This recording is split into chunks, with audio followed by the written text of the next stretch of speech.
Do you have any entries left in any Survivor leagues at this point heading into I do. I would refuse to even talk about it if I didn't have skin in the game. So last week I used one on the football team, but I had a weird feeling about them. I thought the Giants might win, so I used one on Jacksonville. So I haven't checked how many are left in that pool. It was like 900, and it's a pretty big pool. It's like 100K. And now I don't know what it is, but it could be like 400. I mean, it's still a lot of people left. So it's not really like I have that much equity, maybe 250 worth of equity. But I have to look.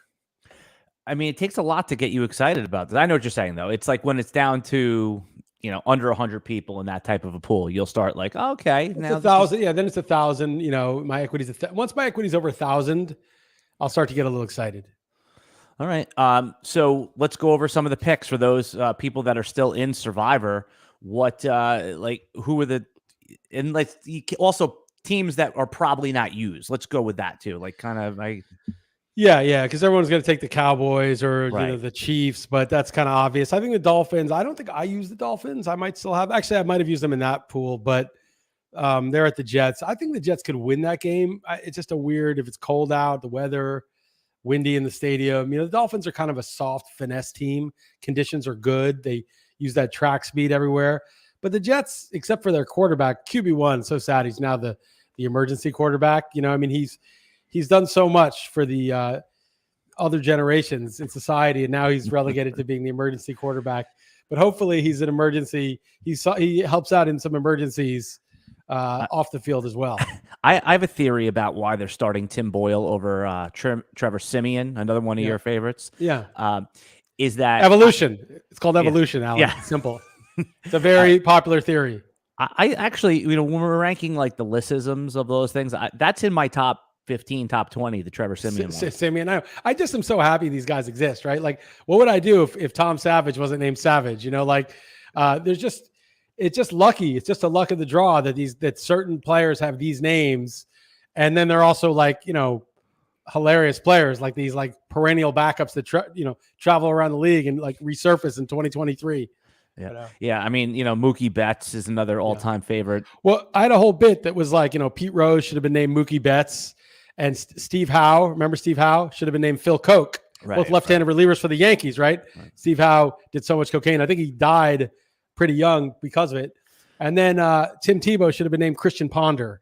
Right. So there was another one that I just got this year, and I forgot it. There was a fourth one that was perfect, and I forgot it. I got it. Maybe it'll come to me by the end of this podcast. So I have a theory on why they're starting Tim Boyle, and I thought it was obvious. I'm just curious to bounce it off you here. Is that they held out so long on benching Zach Wilson that they're going to put Tim Boyle in. I think most people think that Tim Boyle is worse or equal to Zach Wilson. So Robert Saleh and anyone who made that decision to put Zach Wilson, keep playing him, could say, see, I told you, Tim Boyle just threw 4 picks. It's versus putting in Siemian, who at least is a credible backup for a game or two, who probably would be able to run the offense, because as a Jet fan, you think they're tanking now? They're out of the playoffs now. So they're just going to save face, basically. It's like a face-saving decision. They have to somehow. I mean, Zach Wilson, Matt Canada, we'll talk about him in a few minutes. These are decisions that everyone else knew a month and a half ago, that they're finally doing it. And now I think it's a little bit self-sabotage for the Jets. I mean, Tim Boyle, he famously was one of these guys that had more interceptions than touchdowns in college. Yeah, but I'm sure in the pros he'll be a lot better. I don't know if they would do it for saving face. I mean, that just seems, really a low opinion of Saleh. I think Saleh, he's done a great job with the defense. And, obviously it was bad luck that Rodgers got hurt. And obviously it wasn't Saleh's fault that they drafted Zach Wilson, number 2.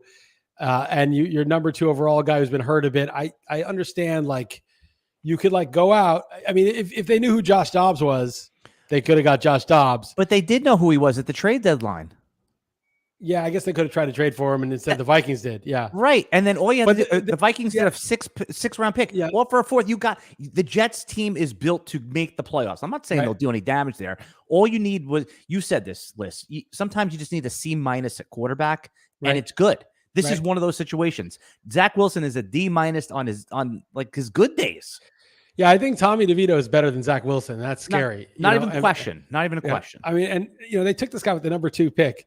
Now, Trevor Lawrence finally had a good game, but it's hilarious that the Jets were in position for the number 1 pick. They lost the game. I mean, they won the game for God knows what reason. They won the game. And then they were like, it's no big deal. We're even happier with Zach Wilson. And that is just, and then the Niners gave away like a king's ransom to get Trey Lance in that same draft. I mean, nobody knows anything. It is so funny how ridiculous, these teams are and the moves they're making. It's just so funny. Yeah. Another example is the stark difference between Bryce Young and CJ Stroud, right? I mean, the Texans, to their credit, said, if we were picking number 1 at the time, we had Young on our board too. I mean, they weren't like, oh yeah, we knew CJ Stroud. Like, they're like, yeah, Stroud was our number 2. We picked 2. We took him. I mean, Tom Brady went in the 6th round. I mean, any team could have had Tom Brady that they wanted. He was freely available. Even the Patriots, even you say, oh, they're geniuses, they got Tom Brady. It's like they allowed everybody to pick in the 6th round before them that was ahead of them in the 6th round before they got Tom Brady. And they didn't think, oh, it would be a shame if somebody took him 2 picks earlier and we missed out on Tom Brady. They just were like, oh, okay, fine, we'll take it. Nobody knows. They had no idea who Tom Brady was. Knowing what you know now, you would take Tom Brady in the 2nd round. You wouldn't take him in the 1st round because there's no chance he was going in the 1st round. He was no real chance he was going in the 2nd round, but you couldn't risk it. You had to just eat the 2nd round pick and get the dynasty for it.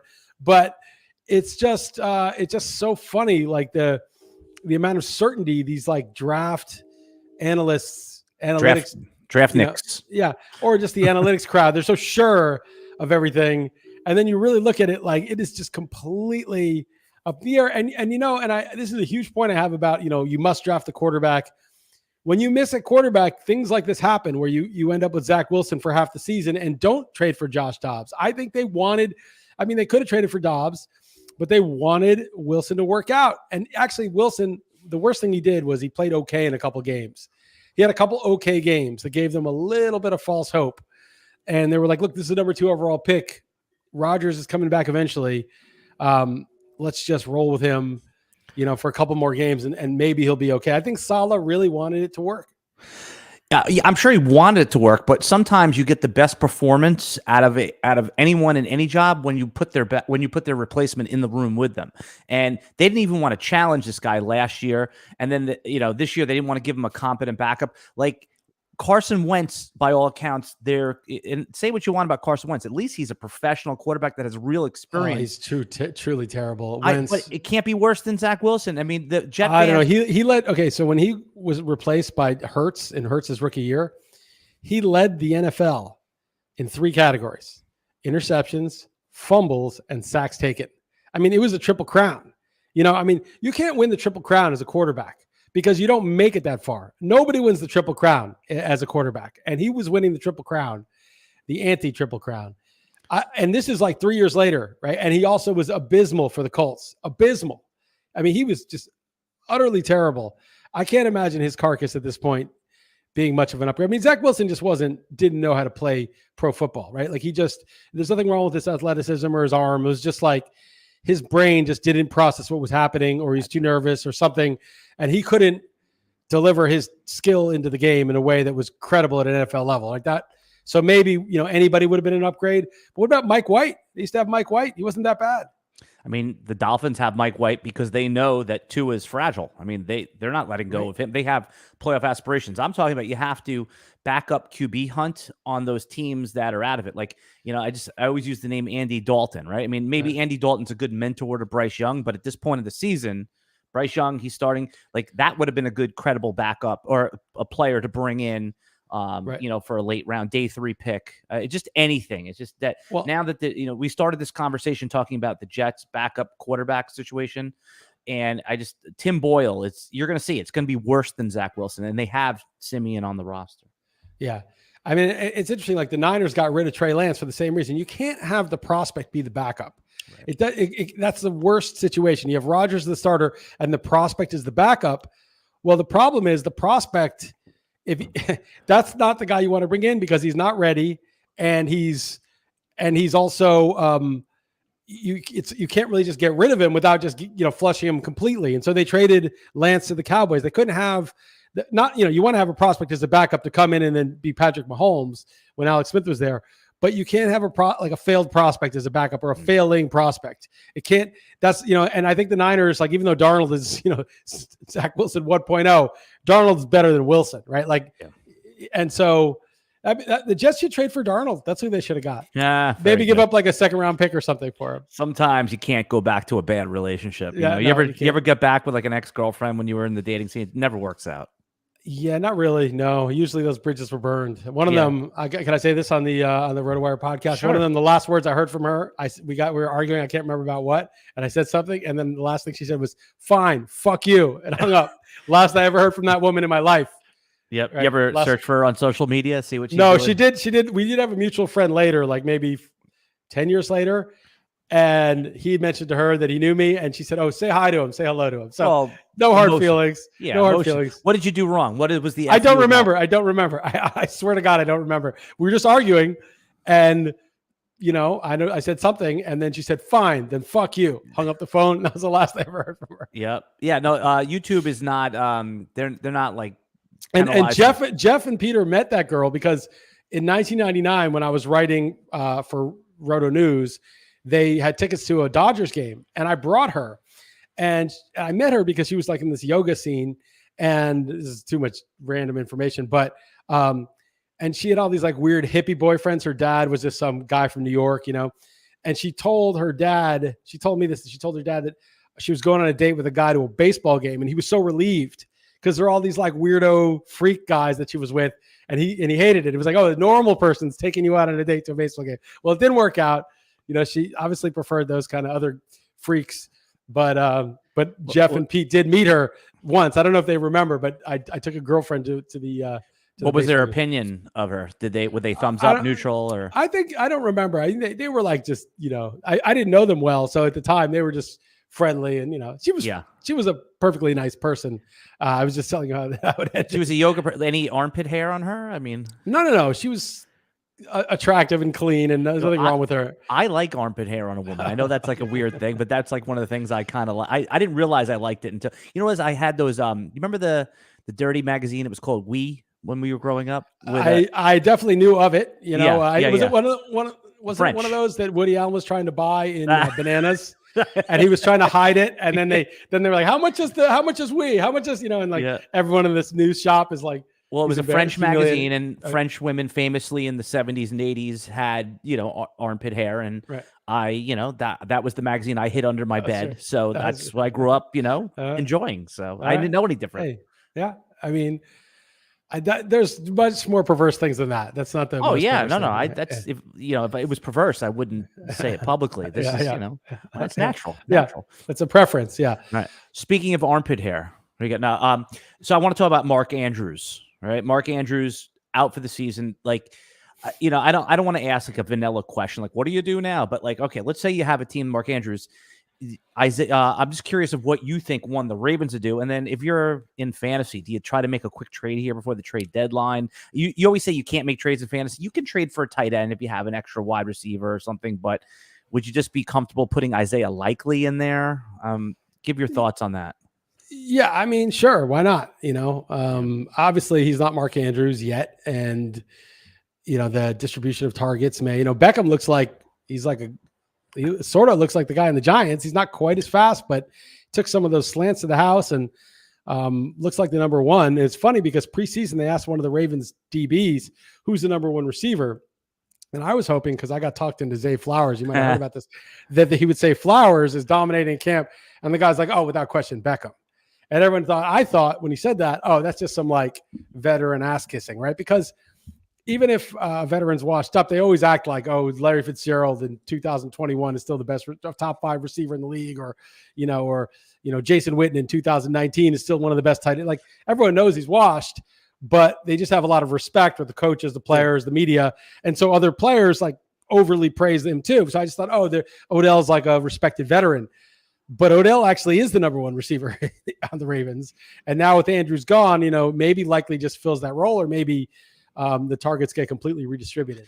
Yeah, Odell is finally the player that the Ravens thought they were signing in free agency, right? And we forgot, that's Odell Beckham. But you saw he came up with that. He got that hip, that they call it a hip fall. I forget what it's called. What's that type of tackle called? Yeah, I know the hip drop or something. Hip drop. So Mark Andrews gets hurt on the hip drop. Lamar gets a sprained ankle, gets up. Odell gets slammed with his shoulder.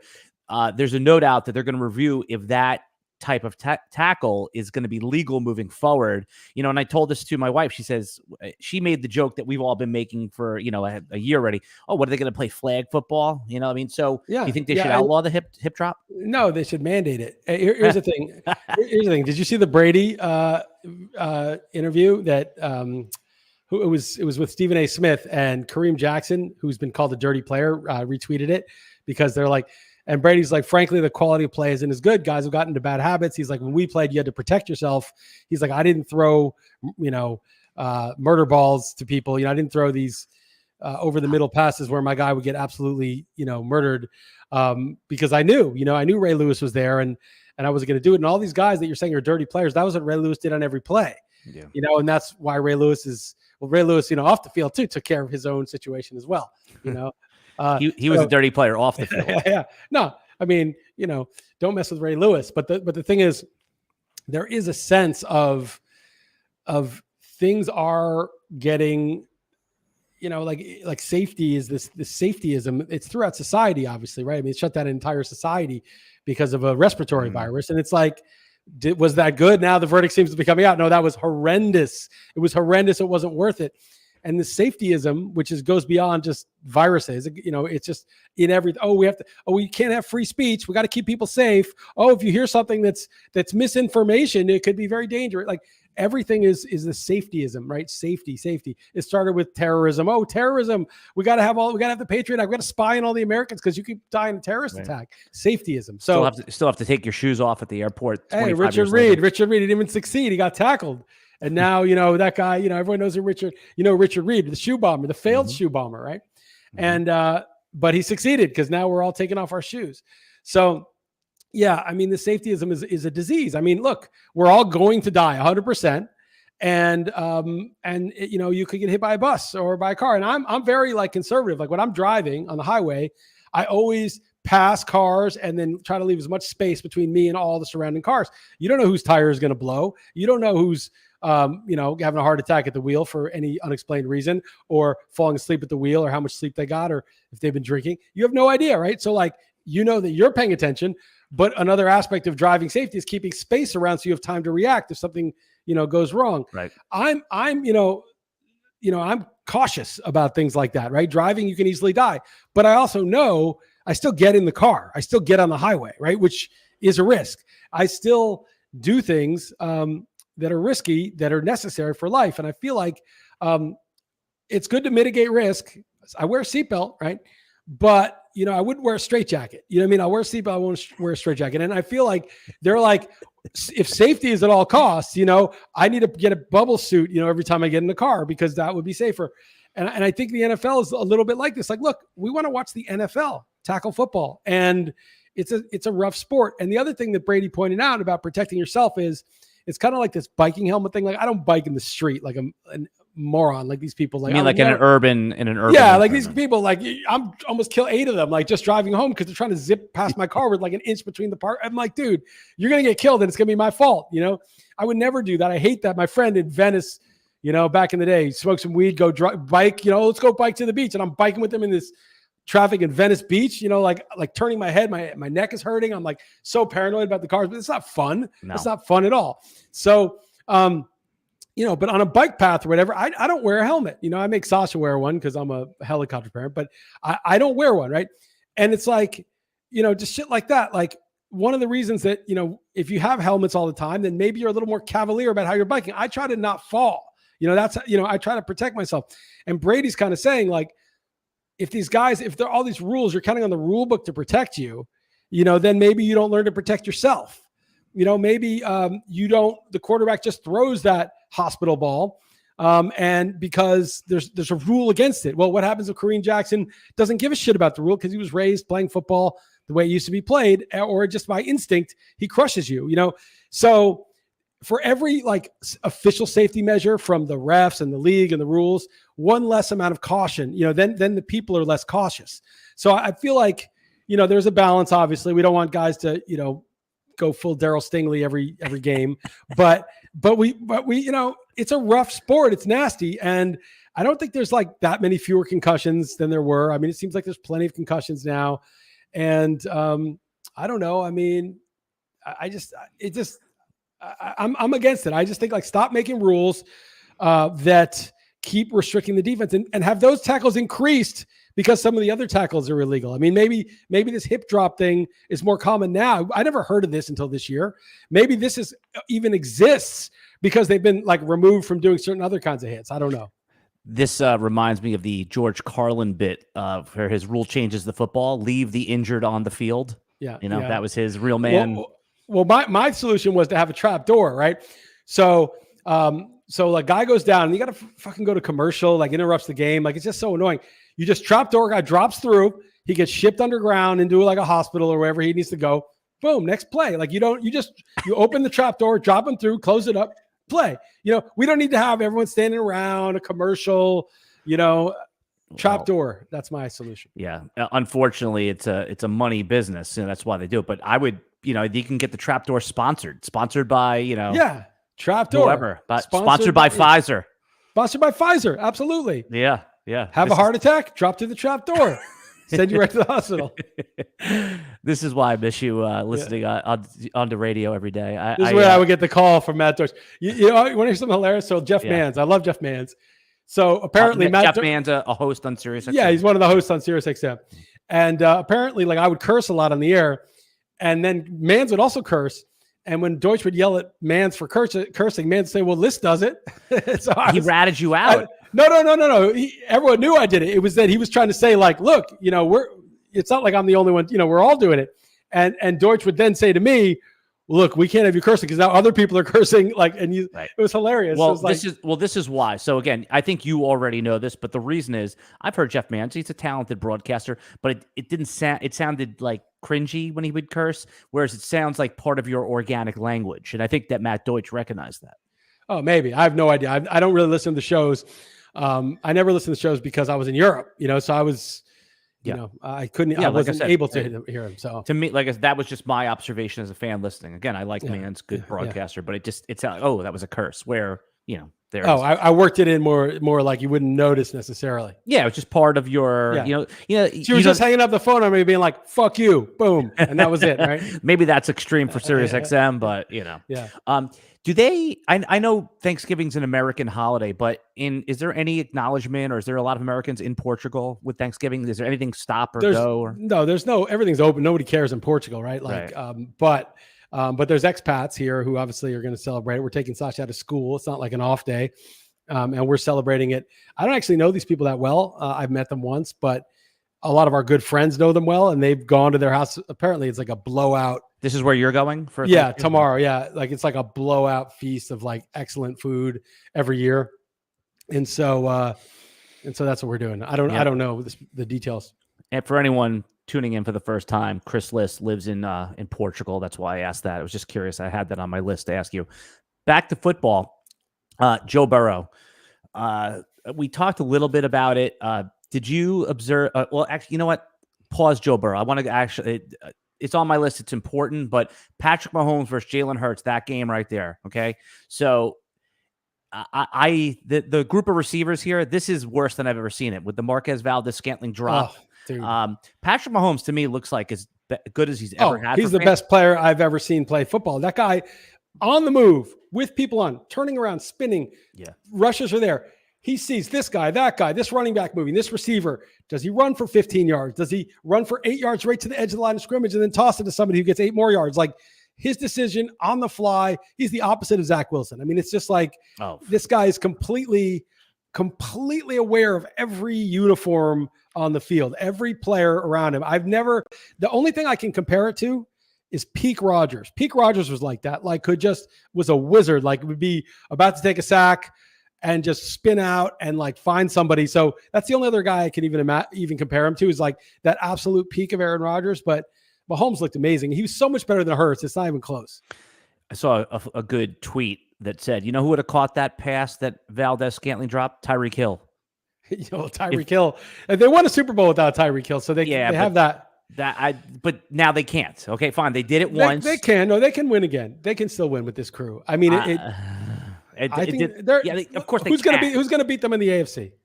Oh, yeah. Okay, that's fair. So they're in the Super Bowl. What are the odds they win the Super Bowl? Like 45%. Well, Baltimore could beat them in the AFC. They could beat them, but I'm saying the Chiefs would be favored on a neutral field. I think right now.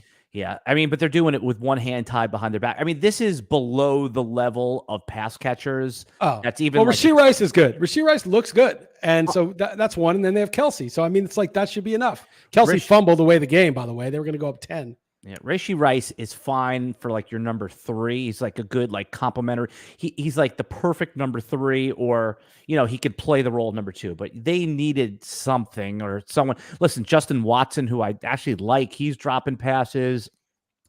Running game. I saw you wrote about in your Real Man Sports piece. Isaiah Pacheco just runs like he wants to have like a 2-year NFL career, right? I mean, Marion the Barbarian Part 2. Just like. Let me just run as fast as I can through a brick wall. I don't care. I just don't care. I love it. It's a great style, but it's not a long-term style. And we saw, rest in peace. Marion Barbarian died this past year, didn't he? Yeah, he did, because I'm sure it was the cumulative hits. I mean, imagine I had a friend like that growing up, getting into fights, and like it didn't matter if he got punched in the face. Like he just didn't care. Like imagine just having that mentality in the NFL. So you're just literally gigantic, 6'4", 6'3", 250-pound linebackers and edge rushers are just full speed crushing you, and you don't care. You just get up, go back, and as long as you don't have an orthopedic injury, you're in for the next play. And then of course, that does damage. We had one of our chatters asked did I miss the Survivor talk? See, I told you, titling this thing about Survivor, we do talk a little Survivor, but then we get into all NFL things.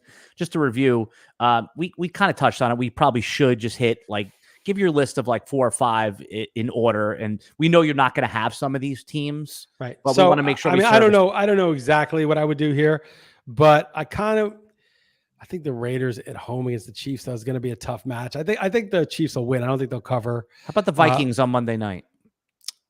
Yeah, I don't like that much. I think Fields is, first of all, the Bears defense played better, and Fields is good. I mean, he's not great, but he's he's a real quarterback. I'm looking at the other ones that you might have available. You're not going to have the Chiefs anyway. You're not going to have Dallas. You're not going to have the Niners. You probably don't have the Lions. It's a hard week, man. It's a hard week. With what's left.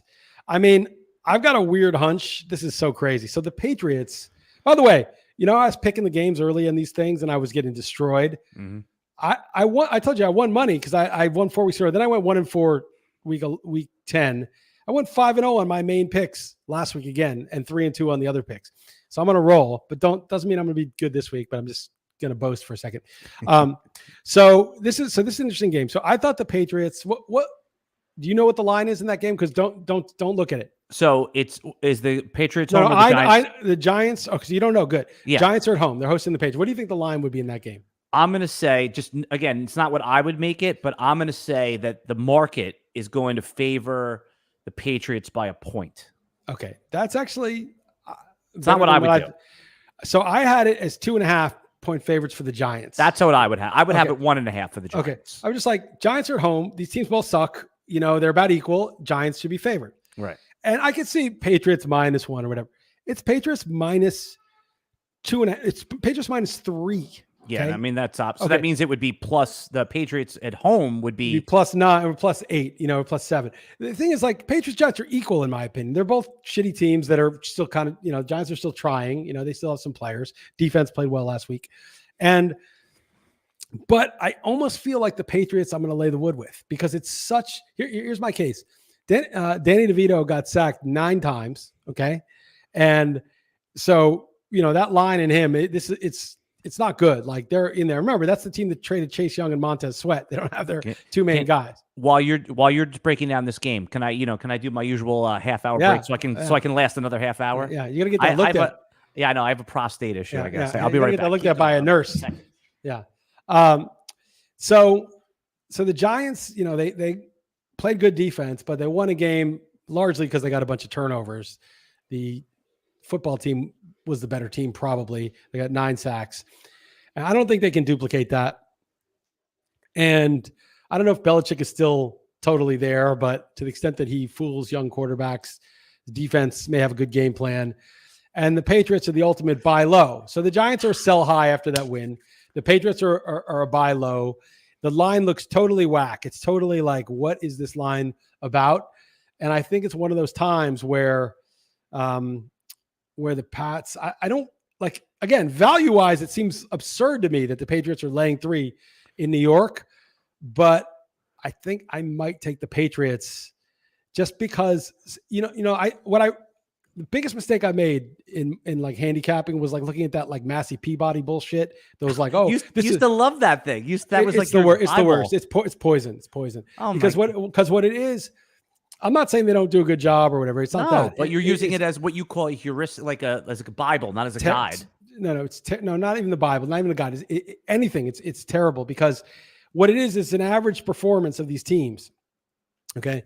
And weighted, for recency and all the things you're supposed to weight it for. I'm not saying they made errors. I mean, I'm sure it's not perfect. Like nothing's perfect, but the point is that's not what you're doing. You're not trying to find out which team on average got the better value on average. What you're trying to find out is which team is going to cover the spread this week. And this whole method of being like, well, they may or may not cover it this week, but this is what they should be expected to do on average, right? That is just like completely the only reason you would ever do that is if you knew nothing about football. Like when I did the basketball draft with Sasha, we just went off of ADP and then varied it a little bit because I don't know enough about basketball. She knows a little. She did some research, but like I don't know these players. Like I had to use ADP. Fine, you use something like that, right? But you don't need them because you have a line anyway. You already know what the number is from the market, so it's not like you're just like making up a number. Oh, I'll bet on the Giants straight up. I don't know what the market is. You know the number. So that stuff is so poisonous to actually paying attention and using your judgment on what's going on the football field on a given week. And the thing is, like every week, something happened last week. Something's going on travel-wise. Something's going on momentum-wise. Something's going on the way the team is sort of growing or regressing. There's all these inflection points in a year. And if you're in on it, if you have the pulse dialed in, then you can be like, oh, the Giants are a good value based on, like, in my opinion, sort of where it is, but the Patriots in the right spot. And so I may stay away from that game, or I may take the Giants, or may take the Patriots, but I'm not going to be like, oh, because the average here is off, our averages are this. It's just, to me, that is poison. But I actually think the market lines that are set initially by the sports books use those kind of things. They use those sort of average things. And that's why you can actually make money if you're selective. You're not going to make a lot of money picking every game, but if you're selective and attentive and you trust your judgment, and then you pay attention when you get it wrong.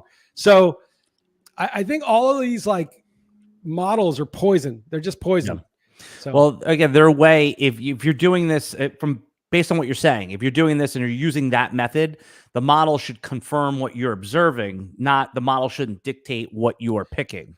Well, a lot of times they say that, the model is a check on your observations, on your biases, right? So like, oh, you think this team's good, but actually, if you take out the turnovers and all the luck stuff, this team's not that good.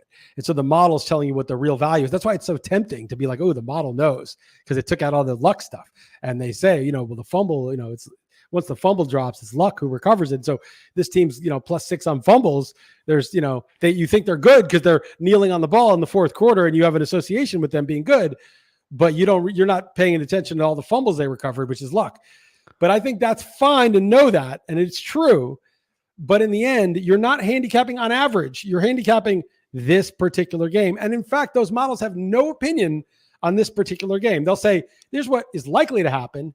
But if it goes completely wrong, they'll just be like, yeah, that was just on average what might have happened. What actually happened is not. And you don't really give a shit because you put your money down. You're not betting every single game based on their numbers.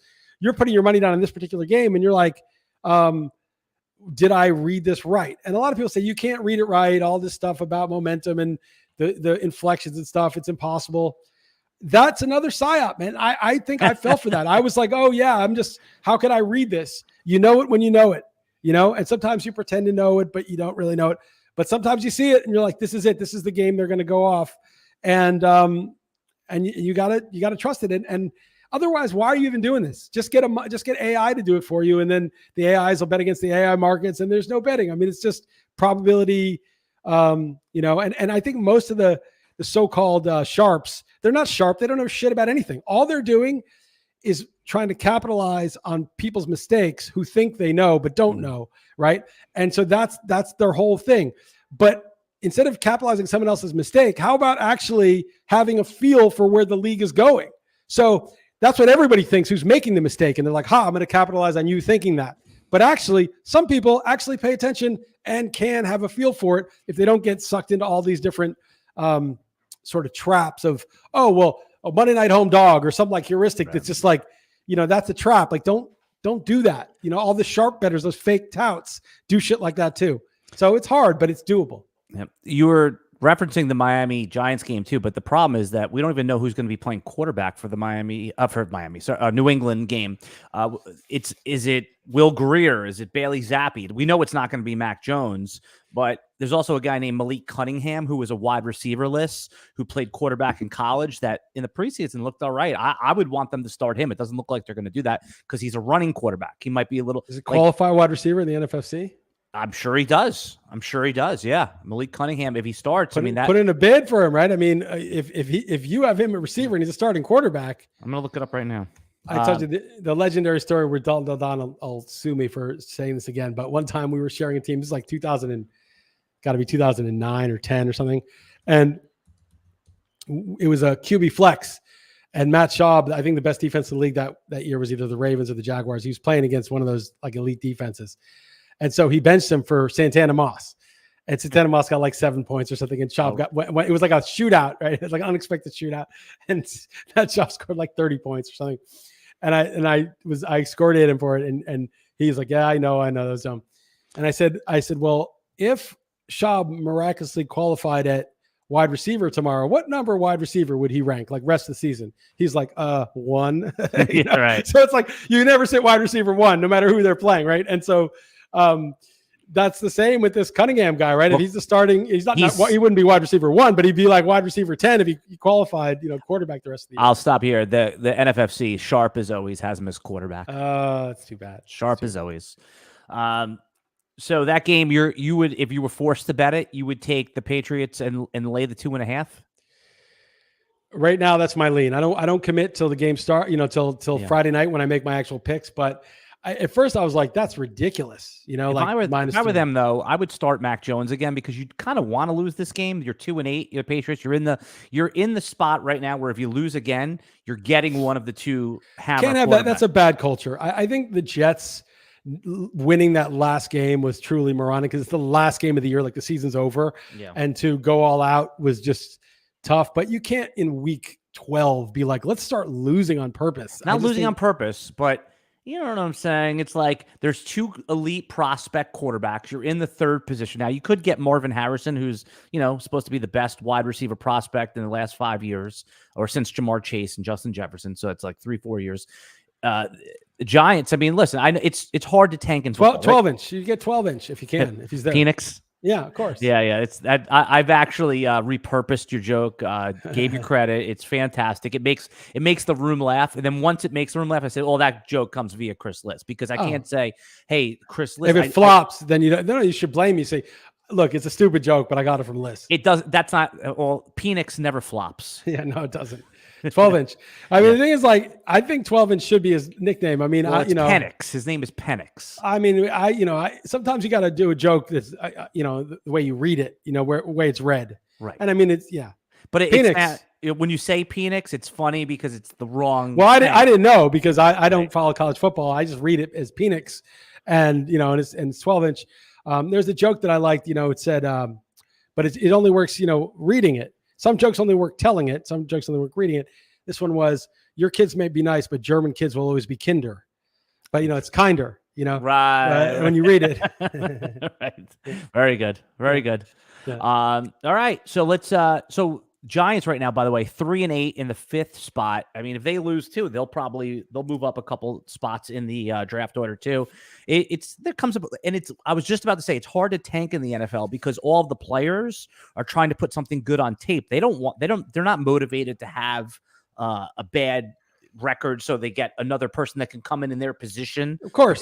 Yeah. Of course. Whereas in the NBA, you could just play like you could sit down LeBron James. You could say that he's got an ankle injury. You could play like 5 scrubs, so to speak, and keep moving down in the order. Do you think they should do the draft order how they do it in the NFL, or should it be?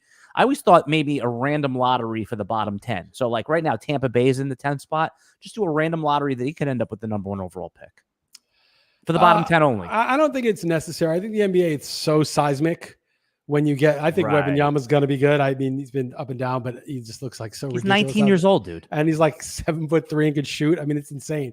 But LeBron, or you get, even, Durant at the 2 pick or whatever, should have been 1. But you get one of those guys, and it's like, although Durant ended up playing 10 different teams, but like you get one of those guys, and it changes everything about your team in the NBA because only 5 starters, right? So like the incentive is so overwhelming, and the drop off in talent is so big from the pick to pick. Right, that's the other thing, right? So like the NFL, like pick 12 is still like a really good pick, right? And maybe for the elite QBs, but in recent years it really hasn't been like that, right? You've gotten a lot of Zach Wilson, Sam Darnold, Mark Sanchez. I don't have to say the Jets, but no, you've gotten a lot of Mahomes and Allen were picked like 11 and 10. Yeah. Deshaun Watson was picked like 12 or something, and so to me, like the NFL, there's goodies all throughout the first round, so there's not as big of an incentive to tank, and even that generational quarterback. Sometimes Trevor Lawrence, like he's all right, but like, is it would that have been worth screwing up your culture for?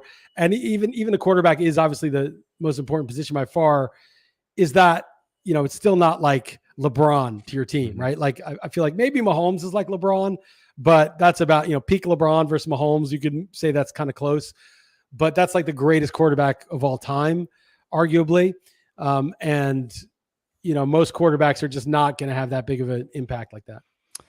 Yeah. All right. We alluded to Joe Burrow a little bit earlier. Is he becoming like an injury guy? They're starting to stack up now, right? Like he missed the first 4 games with the calf and now the wrist surgery. And if in fantasy football next year, I mean, I love Joe Burrow, and he was kind of the consensus QB 5-ish, right?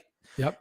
You think people are going to be scared off of him next year? Totally. Yeah. Totally. He's going to go like Jared Goff. Is that going to be a question? Jared Goff or Joe Burrow? I don't think right? Goff, but I think, but Burrow also, first of all, is not going to run as much, like that part of his game is probably going to be more and more limited. And yeah, I mean, I think that, there's going to be a whole bunch of guys that, that might sort of, Anthony Richardson, where's he going to go if he's completely healthy? Okay. Here's your top 12. Kyler Murray, if he plays well down the stretch. He's been playing fine. So, yeah. And Trevor Lawrence now. Oh, you were right about Murray by about 5 points, but it was Goff's worst game at home all year. And that final drive, I'm like, I'm going to get even. I'm going to get the touchdown. It'll be the same. And they handed it off because they got the ball at like the 1 foot yard line. I thought he might sneak it there too to get that winning touchdown, and he didn't. That sucked. But so I'm right. Just surprised. It's not right or wrong. Like I was just like Goff has to do everything right to get there, whereas Murray just has to have a floor game to get there. That was my philosophy. I could have been wrong. No, because Goff threw a ton of passes, and he had a bad game, but he still almost got there. And I just felt like I knew that he was going to be extremely active in that game, and Murray, could have gone either way. Could have been a 19-16 game, or it could have been a shootout. It was 22, 23. It was like a 21-16, 22-16 or something like that. So it was a low scoring game. He threw that one bomb touchdown to Rondale Moore, but I mean, that was one play. Goff was throwing the ball around all day. So yeah, that was one of our sneaky ads on the RotoWire. It was Rondale Moore, and I was victory lapping, man. That first play, I was like, Rondale Moore, that was my call. And then he doesn't go back to him the whole rest of the game. He had 1 target. That's something, Yeah. Tutu Atwell this week. I'm just, you got me thinking about like guys I'm picking up like that don't cost anything. If Cooper Kupp doesn't play, I'm thinking back to on the Rams. I'm thinking back to weeks 1 through 3. Tutu Atwell had 17 points per game, 9 targets per game. Is that someone that you'd feel comfortable playing in? Well, not comfortable, but if you have to, you have to. I mean, it's a good idea. There's the idea player, right? Like, okay, Kupp's out. Kupp may not be out, but there's the guy that's like, okay, if this is the case, let's get some ideas, right? You need ideas, right? Sometimes. And that's like a good idea, you know. Right. He did it already this year, right? Yeah. I mean, it's just then he got marginalized once.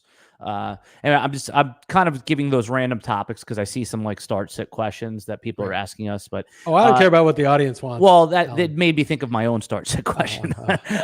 But it's I answer all the start sit questions in the YouTube stuff, and listen, it's part of my job, and I like helping people, but sometimes it gets incessant. Like on our TikTok account, there'll be like 70 comments of people just saying, "Should I trade Isaiah Pacheco?" There's no context, there's no anything. Right. So I wrote yes. Right? Yes, trade him. Yeah. Well, so I don't know if we still have Ask an Expert for subscribers. Yes, we do. I don't know if it's like that was my idea. Okay, this is like 2005, right? And I was answering a lot of them early on. I stopped doing that for a couple of years, but you might have to answer like 50 or 60 questions in a day, and it was so crazy back then. Like I was like running basketball, running football, writing all the columns. I didn't have the radio show every day, although 2005 we did, and then you just like have 60 questions to answer just in the admin area. Oh. And it's wild. It's just so crazy. But I don't think you should ask for advice for lineups anymore. Like I just think look, either you use Erickson's value meter if you're just totally clueless, right? You want just something to tell you like what's in the ballpark, or you just make the call. I don't know why. I know why, but I don't think people should be putting that on other people. There's a couple different things that people do. So sometimes like I'll see my name tag. I'll say at Alan Seslowsky on Twitter, X, whatever. And they'll say this player, that player. And then now I learned a trick. I go on to the person's mentions and they'll ask like 17 people the same question. So those I was like, oh man, they're just crowdsourcing. I'm being used, I'm not at a point where I'm like, hey, I'm going to blow someone off. So I'll just give a one-word response. But if someone gives in the YouTube comments, because I manage the RotoWire YouTube page, a thoughtful thing, and I'm not looking like, hey, to big time anyone, but I'll write something thoughtful back. But, again, being in a YouTube, like trying to game the algorithm, if they say Pacheco or Singletary, I'll say, what do you think? Then they have to write again. And the comments boost the YouTube algorithm. So that's my little, they're going to use me. I'm going to use them. Right. Yeah, good. That's good strategy. One night stand on the YouTube algorithm. Wait, so I just want to go back to Joe Burrow because this is, I think, is interesting. And in a redraft, it's different than in a dynasty keeper. I see Joe Burrow, being traded all over the place in dynasty leagues. But I'm going to ask you quarterbacks. So the obvious ones that you're going to take ahead of him next year are Josh Allen, Hurts, Herbert. How about Dak Prescott? Who would you take, knowing what you know now? If we were drafting right now for next year, and Burrow's declared healthy. Oh, and he's healthy. I go Burrow. I think. I mean, Prescott's a good fantasy quarterback. He's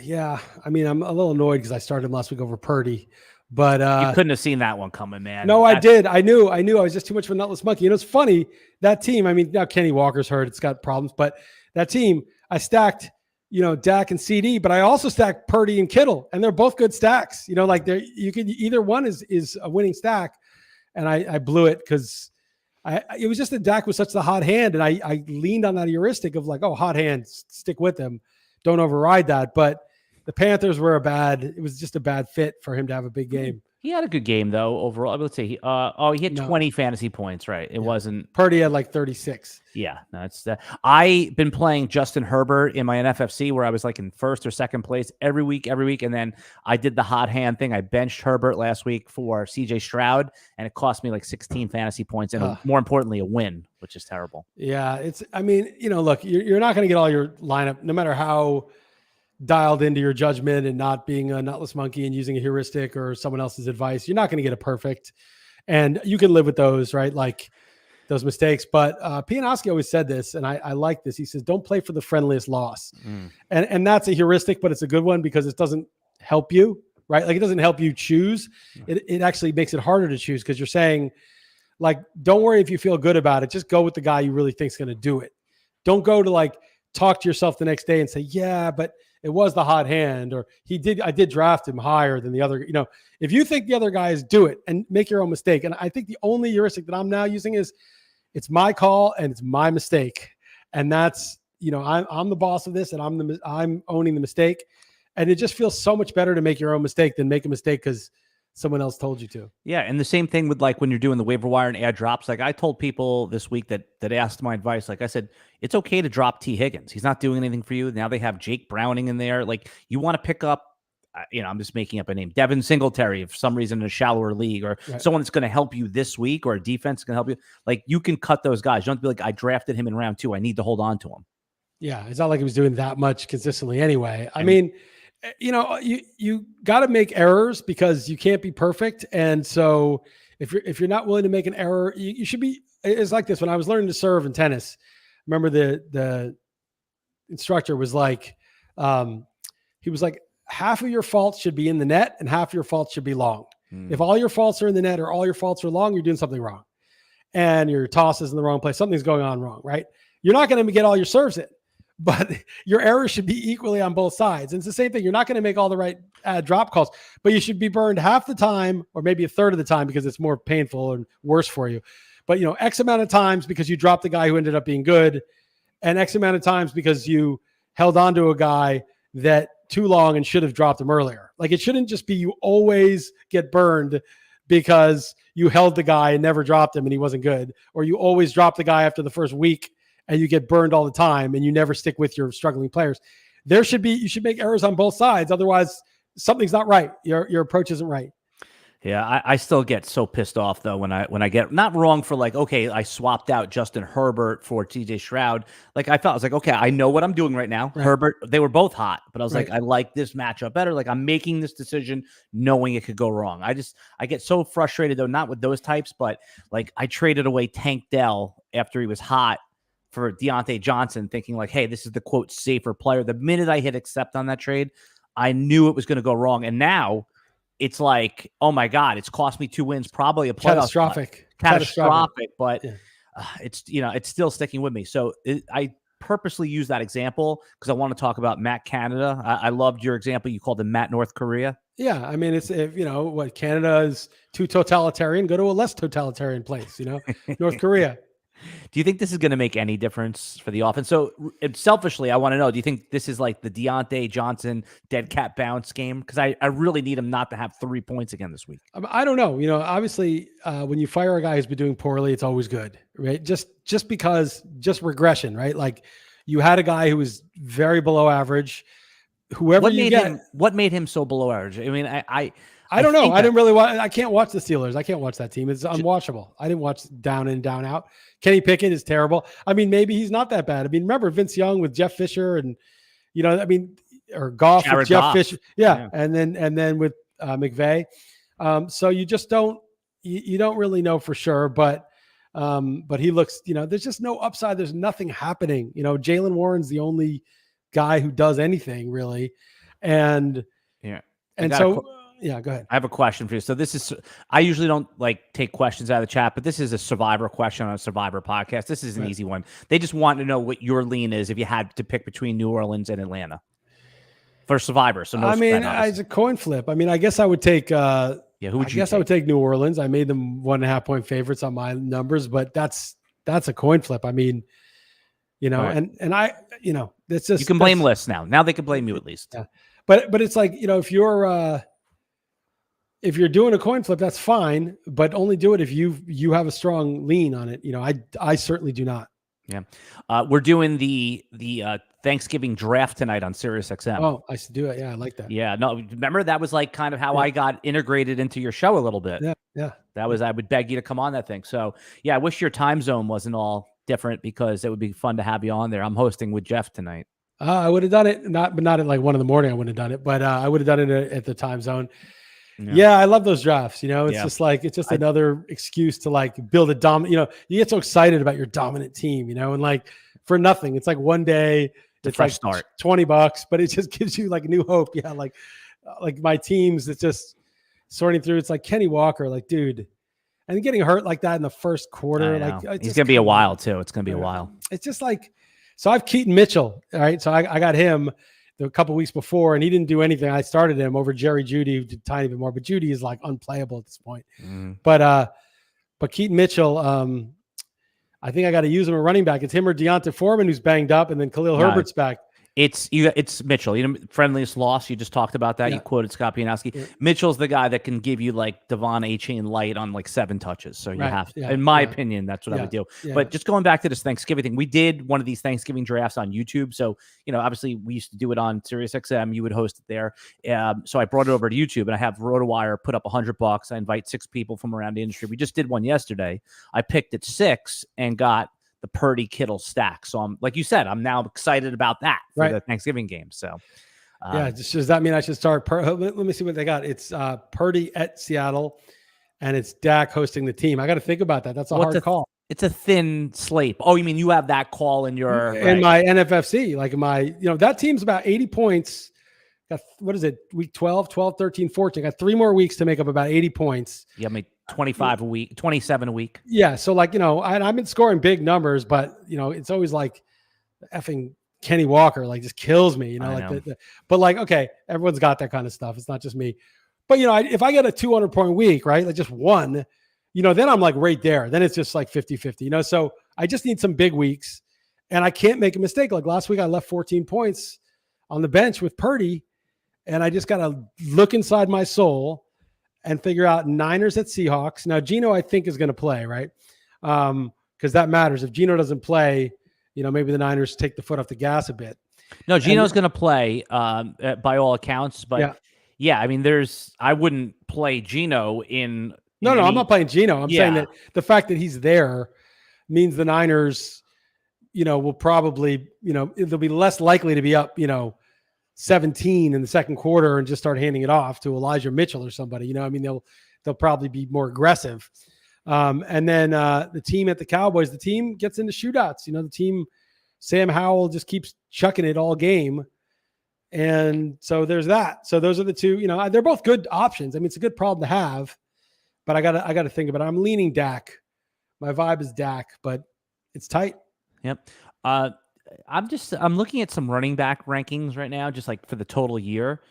Do you have any idea who the top 5 or 6 running backs are? No, I know. It's so crazy. I looked at like McCaffrey's 1, but like Mostert's like 5 2, or something. 2. Yeah. Mostert's 2 now. But Mostert like hasn't done anything in like a month, right? So like it doesn't matter. Okay. So I know. It's all from his Well, no, per game matters too, because all right, I'll give you per game. Here you go. So McCaffrey's 24 points per game. Obviously, you're by far the best. Yeah. Right. Mostert's 18 points a game. Right. I mean, I know he had those monster games. Travis Etienne is, a tick below the 18. And then Rashad White, man, is 15 points a game. And he's not even good. He's not even good. Barkley's like in the top 10 or 12 or something. And he's missed 4 games. Per game, Barkley's like, what's Barkley per game? Right now, Barkley is he's 12 points a game. He's got 137 points in the year. By the rater I'm looking at, he's 22. No, but do it just per game, though. He's not 22 per game. He missed 4 games. Yeah, no, he is. If you do per game, he's down there. Is it PPR? Yeah, PPR because you have to think about it's only 12. He's had a bunch of low scores. Like when you look at his game log list, like he's got a 9. He's 22. I think in the NFFC, I thought he was like 12 or something. Maybe about per game. Maybe I'm wrong. It's some very strange running backs. Like Eckler's not had a good year, even after being hurt, coming back. He hasn't done that much. Jonathan Taylor's been very modest, even though he's starting to take over Brian Robinson's number 6. Yeah, it's really ugly. Swift is 5. Well, here's something I wanted to mention, because a few weeks ago you were like, look, you faded the quarterbacks, but those top quarterbacks are all the guys they're supposed to be. But I got Dak and Purdy in that league, right? Like Dak is doing and Purdy are the same as Patrick Mahomes. Okay. So like that's right. They're fine. And in my other stake league, I got Goff and Purdy as my 2 quarterbacks. And then in my other leagues, I got Anthony Richardson in 2 of them, and then Kirk Cousins with Richardson in 1. Those are great picks. They just got hurt, this. Well, so it's still, in my opinion, was fine to, of course I made some errors, which I wouldn't have made if I had Josh Allen. I would start him every week instead of making these Purdy Dak errors. But there was a lot of good quarterbacks throughout the draft that were easy to get late. And so I don't really regret it. It's just that the running backs you got were crap anyway, so you might as well have done it. And even the receivers, I mean, it's interesting that Tyreek Hill is number 1, and Amon-Ra's pretty high, and AJ Brown. Oh, you like Amon-Ra now, huh? Well, he's, as a player, I think he's good. But the fantasy player is even better. Well, as a fantasy player, he's so consistent. He hasn't had a dud because his only weeks that he didn't have like 100 yards or close to it, he had touchdowns. Right. And so he's been really good fantasy wise. Yeah, when you're talking about the standings right now as far as wide receivers, Hill is 1, Keenan Allen is 2, CeeDee Lamb has had a bunch of monster games, so he's 3, AJ Brown 4, Jamar Chase 5, but he's fading, and then Amon-Ra 6. I mean, any of those guys that you picked, I mean, those were the guys that were the top. Diggs has slipped a bit, but he's still like 8th or something, right? Like 7th. Puka's 8, Thielen's 9, and Evans is 10. Right. So the top 7 are all like 7 of the top 10 guys off the board. And Garrett Wilson is just because Rodgers got hurt. I mean, he would have been, none of the receivers were really errors. And all of the running backs are pretty much, Bijan, Barkley, Eckler, everyone but McCaffrey was kind of a disaster. Yeah. I brought up Tank Dell on the Houston Texans earlier. He's right now number 14. Where do you think he'll get drafted next year if we were drafting right now? Originally my thought was like 6th round, but fourth round. Yeah, that's more. He's so small. I just don't know. Doesn't matter, man. It doesn't matter. The guy gets open. He gets open, but what happens when he for a full season? Can he get 135, 140 targets? Most of the guys that size get 100 targets max. Right. And they end up being Deshaun. It's like Deshaun Jackson, right? Deshaun Jackson was good, but he was never one of those, valuable fantasy receivers because he would get 98 targets, 62 receptions. Listen to these targets. The last 3 games, ready? 10, 14, and 11. Yeah, I mean, they were in that come from behind game against Tampa was one of the whatever it is. And then he had another 10 and a 7 target game earlier. I think it's possible, but it's almost never do you have a guy that size doing it for, I'm sure Deshaun Jackson had a 9 or 10 target game a couple times, but he was a 3rd round pick in fantasy, Deshaun Jackson. Deshaun Jackson's numbers was like 100 targets, 67 catches, 1,000 yards, and once in a while he get 8 or 9 touchdowns because you get some deep shots. But you were never going to get that 150 targets, 112 catches, 1,400 yards and 10 touchdowns that you get out of the CeeDee Lambs and the guys that are a little bit bigger. Oh, I'm not saying take him in the 1st round. No. I'm saying that because they can't possibly be in the 1st round. That's the point. Right. It's like when you take who's a 4th rounder this year that like a receiver, you mean? Yeah, let's say Drake London. He hasn't had a good year, but you think, this guy could be Brandon Ayuk.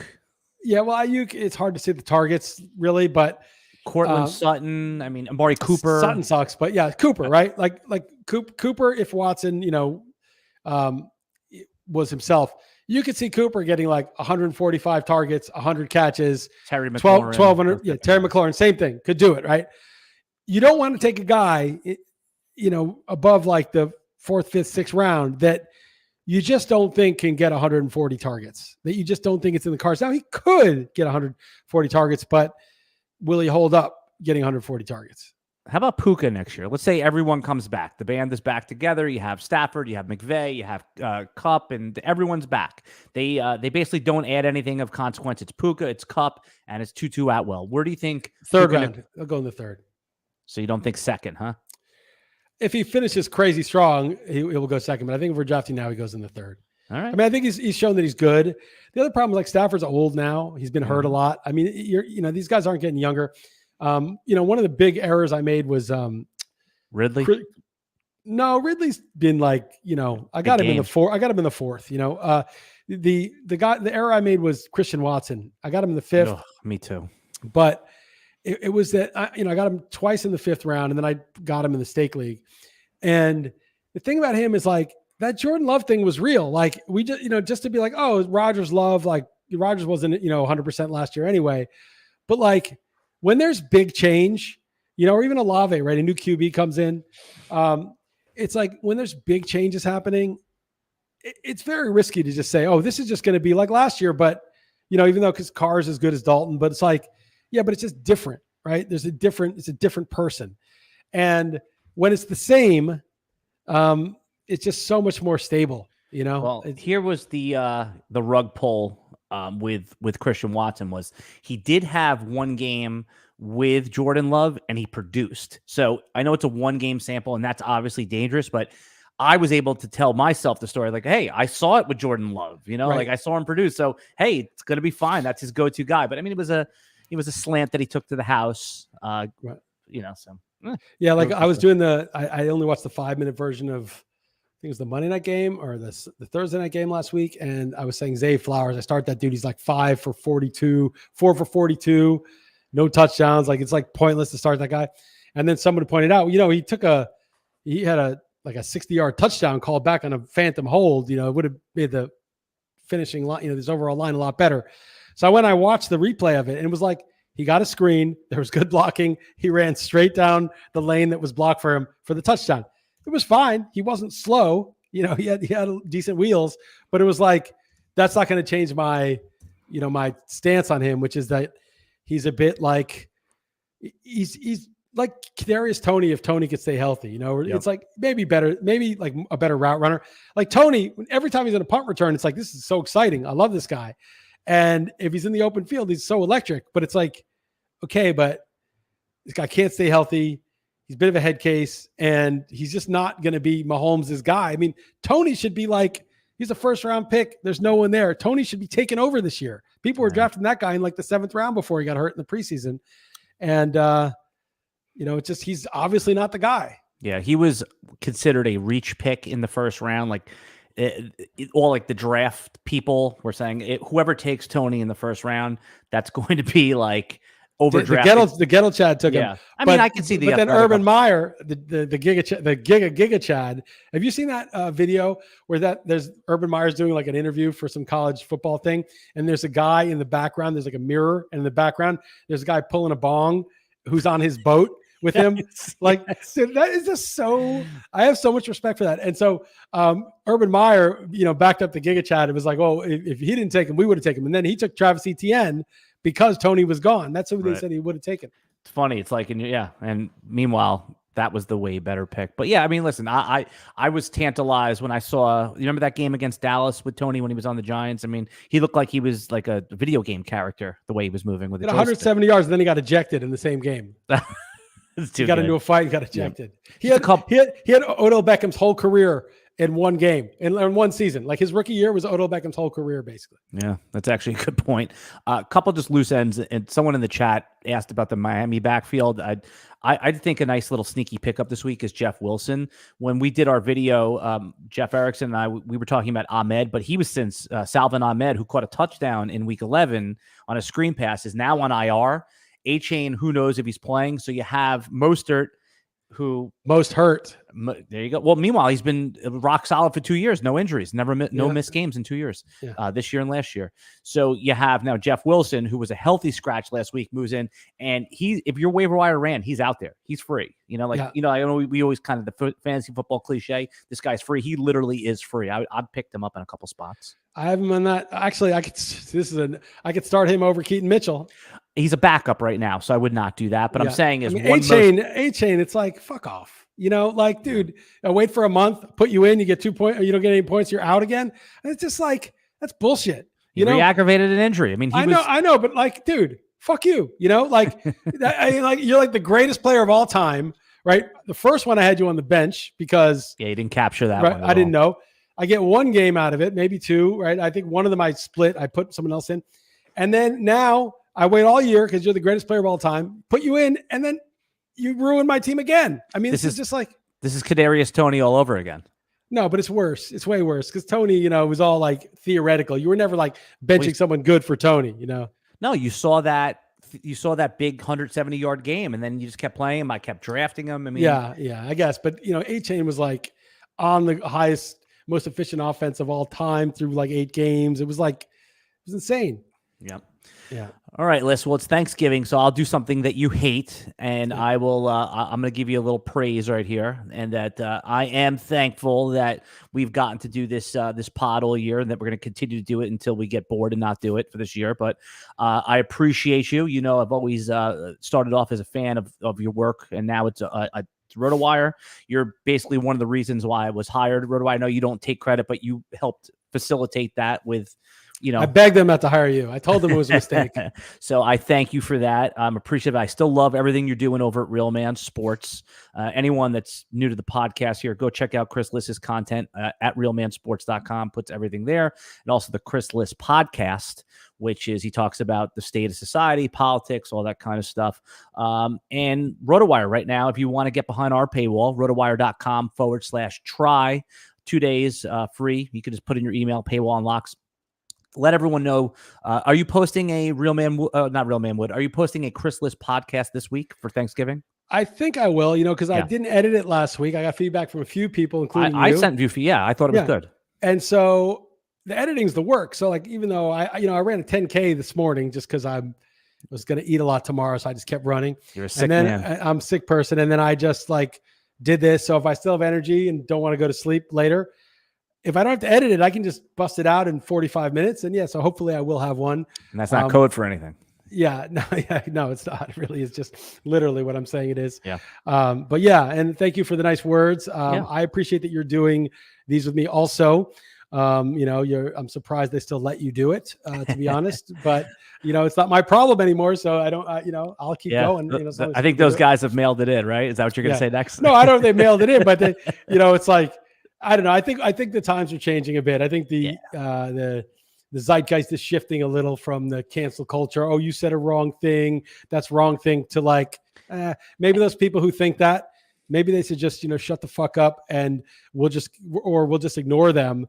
And I think that's more the ethos. And so, that's a good thing. And so, maybe a year ago, it wouldn't have been possible to. This is still one of the more popular videos on the RotoWire YouTube page. Like I said, it's not a 20,000 view thing, but for the people that the 1 week we stopped doing it, and again, I'm under no illusion. They're here to see you. I'm here just to kind of steer the ship a little bit. But they missed it. They said, I got a couple DMs. What happened to the podcast? So that's always my mom sent us DMs. That's nice of her. I told her to. We don't have 20,000. I thought you told me you were getting 2 million views on these. Come on. Yeah. Well, once we really go scorched earth, then I expect we will go scorched earth soon. And I got to get the camera. By the way, you didn't say anything. Look how nice the lighting is in my camera. That I downloaded the software myself. Same camera, looks good. I think it looks better. I think we can do better. Yeah. So right, well, I don't want to send me the camera info. Yeah, I don't want to give you too much praise for getting to acceptable. You were below acceptable for the first 11 weeks. Below acceptable is how I roll. Yes, you were Zach Wilson, and now you're Andy off Dalton. The field as well. Yes. Yeah. Oh yeah. You MFer. Yes. Yeah. All right. Well, go visit Chris Liss over at Real Man Sports, Chris Liss Podcast. I'm at Alan Seslowsky. We'll see you next week. With another, what we call it Survivor, but we talk about everything fantasy. It's not really Survivor. Yeah, no, I'm still live though. Yeah, I don't know. I fear that if I change the brand name Epstein's client list. I told you last week. You want me to do that 1 week and to see what happens? Try. I don't think RotoWire lets you do it, but I don't know why. It's not like anyone's for that. People are like, "Oh, that's a conspiracy theory." Oh, really? You're for the Epstein side? Who's on that side? No one's on that side. Yeah, I'm just worried that YouTube might, suppress it here. So, probably. No, I'm just trying to think if there's another catchy fantasy football name that I could call it, Week 13 sleepers or just I don't. None of that stuff. Nobody cares. You got to realize only 5 people in each league are still alive now. Yeah. So the audience is gone. The only reason to tune in is to listen to something they might find interesting. And so just, name it something, really absolutely odd and just out of curiosity, they'll click on it. Yeah. All right. But like I said, this is our brand. Survivor has become. Just call it the client list. Just call it the client list. You can do that. Yeah, I think that might start serving it to another audience. I don't know. Let me think it through. For now, I might just stick. I think about it every week because obviously I want to get maximum attention on the podcast and get it out to the most people. But anyway, everyone have a good Thanksgiving. Enjoy it. And let us know in the comments what you think we should title the podcast for next week if you have a better idea than Survivor. All right, everybody. Goodbye.